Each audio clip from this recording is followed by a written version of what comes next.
नमस्कार आप सभी को। आज के इस वीडियो में हम जानेंगे वीएमयू प्रैक्टिकल कैंप या वीएमयू प्रैक्टिकल एग्ज़ाम को लेकर के जो ज़्यादातर क्वेरीज़ रहती है। और ये स्पेशली मैंने वीडियो बनाया है उन कैंडिडेट्स के लिए जो कि वीएमयू कोटा के स्टूडेंट्स हैं और उनके पास जो है प्रैक्टिकल का सब्जेक्ट है। इस वीडियो के माध्यम से आप पूरी जानकारी जान पाएंगे और आपको जो है ये वीडियो उन लोगों तक भी शेयर करना है जिनके पास प्रैक्टिकल सब्जेक्ट है।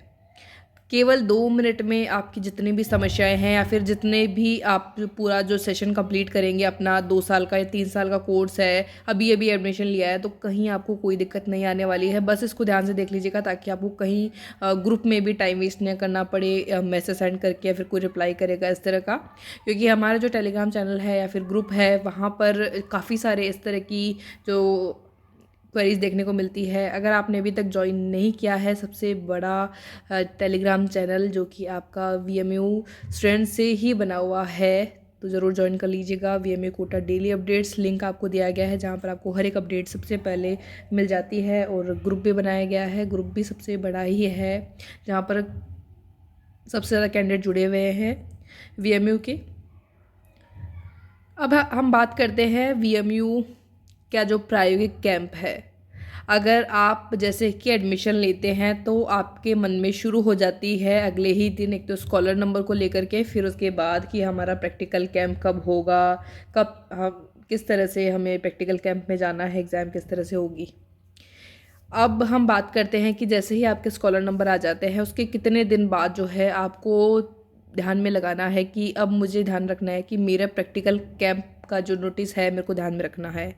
अब इसके लिए हमें क्या करना होगा, सबसे पहली बात इसके लिए हमें देखना है एकेडमिक कैलेंडर।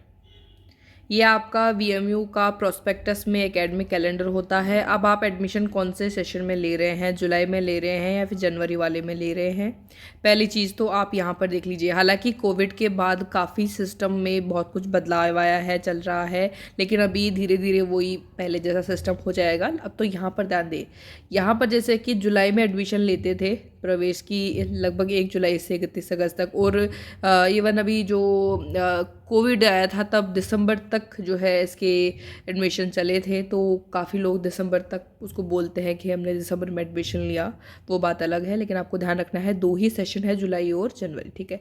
अब यहाँ पर आप देखिए कि परामर्श कक्षाएं जो है वो कब से शुरू होती है, या फिर ये उसके बाद आपको देखना है कि प्रायोगिक परीक्षाएं यहाँ पर आ चुकी है।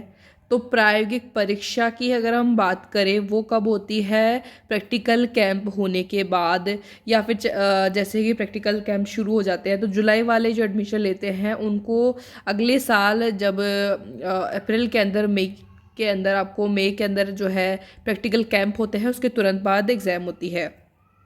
और प्रैक्टिकल कैंप आपका जो होता है वो आपको अटेंड करना होता है, लगभग आपकी 75% आपकी अटेंडेंस वहाँ पर होनी चाहिए। उसके बाद ही आप जो है प्रैक्टिकल एग्ज़ाम दे पाएंगे। तो ये आपका रहता है लगभग अप्रैल में आपको जो है जागना होता है, या फिर मार्च के एंड से आप शुरू कर सकते हैं कि अब जो है नोटिस आने शुरू हो जाएंगे जो जुलाई में एडमिशन लेते हैं। जनवरी के लिए अगर हम बात करें तो यहाँ पर सेम ही जो दिया हुआ है वो आपके कब होंगे कि ये आपका 16 अक्टूबर से 20 तक। तो आपको जो है सितंबर के एंड में जाग जाना है कि अभी जो है प्रैक्टिकल कैंप के नोटिस आना शुरू हो जाएंगे। अब हम बात करते हैं, दूसरा सवाल आ जाता है कि जो ये आपके कैंप के नोटिस है वो सभी वीएमयू के स्टूडेंट है वो सभी के लिए आएंगे। अगर किसी ने बीएससी में एडमिशन जयपुर से लिया है तो उसके लिए, या फिर उदयपुर से लिया है उसके लिए, तो क्या सभी को सेम ही डे जाना है? बिल्कुल नहीं है। वीएमयू के रीजनल सेंटर है, आपको पता है जयपुर है, जोधपुर है, बीकानेर है, वो अपने अकॉर्डिंग डिसाइड करते हैं कि हमें इस टाइम जो है ये कैंप करवाना है। तो आपको अपने रीजनल सेंटर के अकॉर्डिंग कैंप का नोटिस देखना है कि इस टाइम आपका आएगा। अब हम ये भी देखेंगे किस तरह से आप पूरा नोटिस देखेंगे, उससे पहले ये चीज़ें आपको जाननी बहुत ज़रूरी है। क्योंकि वो चीज़ें तो आप देख लेंगे लेकिन आप हर टाइम तो बैठे नहीं रहेंगे ना कि कैंप का नोटिस आ गया होगा, इसलिए आपको यहाँ से ध्यान में देना है। अब कई लोगों ने जो एडमिशन लिया है जुलाई वाले सेशन में, अभी जुलाई 2022 वाले में, अब वो जब से एडमिशन लिए तभी से ही एक ही चीज़ को देख रहे हैं कि कब आएंगे कब आएंगे। तो अब यहाँ से आप ध्यान में लगा लो कि कब तक, अभी तो थोड़ा बहुत तो कोविड का भी चल रहा है, थोड़ा सा लेट हो रहा है। अब आपको अप्रैल के बाद जागना है, ठीक है। अप्रैल के आसपास आप जाग जाइएगा या फिर मार्च के एंड के बाद जाग जाइएगा जिन्होंने जुलाई 2022 में एडमिशन लिया है। प्रैक्टिकल सब्जेक्ट अगर आपके पास है कि हमारे जो है नोटिस आने शुरू हो जाएंगे, मेन चीज़ आपकी ये ज़रूर ध्यान रखनी है। तो ये हो गया है। और साथ में आपको रीजनल सेंटर वाइज देखने होंगे नोटिस। जयपुर रीजनल सेंटर वाले जो है उदयपुर वाले रीजनल सेंटर के अकॉर्डिंग नहीं चलेंगे, वो अपने रीजनल सेंटर के अकॉर्डिंग चलेंगे। ये हो गई मेन चीज़ें। अब हम देख लेते हैं कि किस तरह से आप चेक करेंगे। ये आपका एकेडमिक कैलेंडर आपको प्रोस्पेक्टस के अंदर मिलता है। अब इसके बाद की जो स्टेप है वो आपको ध्यान में रखना है। वो क्या है, आपको ऑफिशियल वेबसाइट पर आ जाना है VMU की, vmu.academic.in। यहाँ पर एग्ज़ाम नोटिस अनाउंसमेंट के सेक्शन में आपको प्रैक्टिकल्स के सेक्शन पर क्लिक करना है। अब यहाँ पर ये आपका ओपन हो चुका है, practical classes camp and practical exams वाला सेक्शन। अब आपको यहाँ से जो है फ़िल्टर रीजनल सेंटर का ऑप्शन मिला हुआ है, तो आपका जो रीजनल सेंटर है वो आप सेलेक्ट कर लीजिए और फिर आपको देख लेना है, अप्लाई पर क्लिक कर दीजिए। अब आपको यहाँ पर जो नोटिसेस मिलेंगे वो आपको मिलेंगे कि जो लास्ट अभी लेटेस्ट आपको देखने को मिलेंगे कि लास्ट कब अब जो अपडेट किया गया है, अभी लास्ट ये वाली डेट है और ये रीजनल सेंटर जयपुर का है। अब यहाँ पर आप देख लीजिएगा आपका कोर्स कौन सा है, आपका बैच कौन सा है। अगर आप इसमें ये वाले सेशन के हैं तो आपको ये वाला नोटिस को डाउनलोड करना है और देखना है कब से जाके ज्वाइन करना है, और ये आपको इस तरह से देख लेने हैं। कई बार ऐसा होता है कि आपको लेट पता चलता है और आपका जैसे कि आज शुरू हो गया कैंप, आपको आज ही पता चला।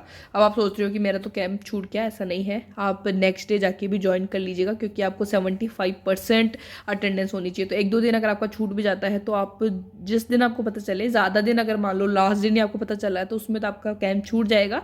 लेकिन पहले एक दो दिन अगर आपको नहीं पता चलता, फिर अगर आपको पता चल जाता है तो आप जा सकते हैं क्योंकि 75% तो आपको कवर हो जाएगा। तो ये ध्यान रखिएगा। अब ये चीज़ आपकी ध्यान में आ गई है। अब ये जो प्रोसेस है, काफ़ी कैंडिडेट्स काफ़ी लोग ऐसे हैं जो बता देते हैं कि आप यहाँ से चेक कर देते हैं, लेकिन लोगों को बेसिक चीज़ नहीं पता है। अब जो नए बच्चे हैं जिन्होंने अभी अभी एडमिशन लिया है वो अभी से आके जो है ये चेक करने लग जाएंगे कैंप के बारे में कब आ रहा है। तो आपको तो बिल्कुल नहीं चेक करना है। जिन्होंने अभी अभी जो एडमिशन ले रहे हैं 2023 में जो एडमिशन चल रहे हैं उनको तो आराम से अक्टूबर तक जागना है इस बारे में कि मेरे कैंप का नोटिफिकेशन आएगा, कब नोटिस देखना है। तो उनको अभी से ही ये चीज़ नहीं करनी है। आई होप आप समझ पा रहे होंगे मैं क्या बताना चाह रही हूँ। और साथ में जुलाई वाले जिन्होंने जुलाई 2022 में एडमिशन लिया है उनको कब जागना है इन नोटिस को देखने के लिए, वो मार्च के एंड के बाद जागना शुरू करें। या फिर जिनका फ्रेश एडमिशन है या फिर अगर आपका प्रोमोटिव फॉर्म है जुलाई में तो भी आपका उसी टाइम आएंगे, ध्यान रखिएगा। अगर आपका डिफ़ॉल्टर है तो आप ज़रूर देख लेते रहिएगा, जैसे कि अभी पिछले टाइम भरे गए थे डिफ़ॉल्टर के फॉर्म, तो आपको ध्यान में रखना होता है। बाकी डिफ़ॉल्टर अगर कोई कैंडिडेट बन जाता है तो उसको काफ़ी कुछ समझ हो जाती है, वो बात अलग है, लेकिन नए कैंडिडेट के लिए ये ज़रूर समझना ज़रूरी है। आई होप आपको समझ में आया होगा। इसके अलावा ये पूरा जो प्रोसेस है मैंने एक पोस्ट के माध्यम से भी समझाया है, उसका लिंक आपको डिस्क्रिप्शन बॉक्स में मिल जाएगा। अगर आपको वीडियो से भी नहीं समझ आया है तो आपको उसको पढ़ करके पूरे स्टेप फॉलो करके आप देख लीजिएगा, पूरी जानकारी आपको वहाँ पर भी मिल जाएगी। और साथ ही साथ हमारा जो टेलीग्राम चैनल है उसको ज्वाइन करना बिल्कुल मत भूलिएगा, VMU कोटा डेली अपडेट्स। और यहाँ पर जुड़ करके आप सारी अपडेट्स जो है ले सकते हैं, समय पर आपको मिल जाती है। साथ में ग्रुप भी बनाया गया है, वहाँ से भी आप जो है एक दूसरे के साथ डिस्कस कर सकते हैं, हेल्प कर सकते हैं। जो भी इन्फॉर्मेशन आपको पता है, गलत इन्फॉर्मेशन बिल्कुल भी शेयर ना करें ग्रुप पर, ये भी आप ज़रूर ध्यान दीजिएगा। बाकी इसके अलावा अगर आपको कोई भी क्वेरी हो तो आप पूछ सकते हैं कमेंट सेक्शन में, मैं ज़रूर रिप्लाई करने की कोशिश करूँगी। Thank you.